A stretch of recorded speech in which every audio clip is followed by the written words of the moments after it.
আজকে বানাবো শাহি পনির, তাও আবার সম্পূর্ণ নিরামিষ। তাহলে চলো বন্ধুরা দেখে নেওয়া যাক। তার জন্য দেখো এখানে পনিরটাকে প্রথমে পিস করে নিচ্ছি। এখানে একটু লম্বা লম্বা করে পিস করে নিয়েছি, আর পনিরের গায়ে আমি গোলমরিচকে মাখিয়ে রেখে দিলাম।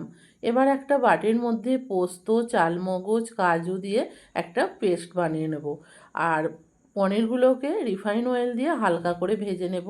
আগে থাকতে একটু গরম জল করে নিয়েছিলাম, গরম জলের মধ্যে পনিরগুলোকে ভিজিয়ে দিলাম, এতে পনিরগুলো খুব সফট হবে। ফ্রাই প্যানের মধ্যে জিরে আর শুকনো লঙ্কা ফোড়ন দিয়ে দিয়েছি, আদার পেস্ট দিয়ে দিয়েছি, আর যে চালমগজ, পোস্ত, কাজু বেটে রেখেছিলাম সেটা দিয়ে দিলাম। দিয়ে ভালোভাবে কষাতে থাকবো। কালারের জন্য এখানে দিয়ে দিলাম কাশ্মীরি লঙ্কার গুঁড়ো। দিয়ে আবারও ভালোভাবে মশলাটাকে আমি কষিয়ে নিয়েছি। মশলাটা কষানো হয়ে গেলে এখানে দিয়ে দেব টক দই। টক দইটা দিয়েও ভালোভাবে এটাকে কষিয়ে নিতে হবে।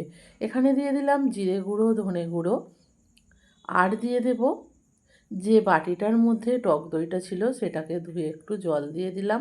সব কিছুকে ভালোভাবে মিক্সড করে নেবার পর এখানে দিয়ে দেব পনিরের টুকরোগুলো, দিয়ে জল দিয়ে দিলাম আর স্বাদ মতন লবণ, আর দিয়ে দেব চিনি। দিয়ে সব কিছুকে মিক্সড করে নিয়ে একটু ঢাকা চাপা দিয়ে রান্না করে নেব। আর ওপর থেকে দিয়ে দেব কসুরি মেথি। কসুরি মেথিটা হাতে নিয়ে একটু ক্যাশ করে দিয়ে দিলাম। আর ওপর থেকে দিয়ে দিচ্ছি গা ঘি, একটু গোলাপ জল। রেডি হয়ে গেল নিরামিষ শাহি পনির। রেসিপিটা যদি ভালো লাগে পাশে থেকো।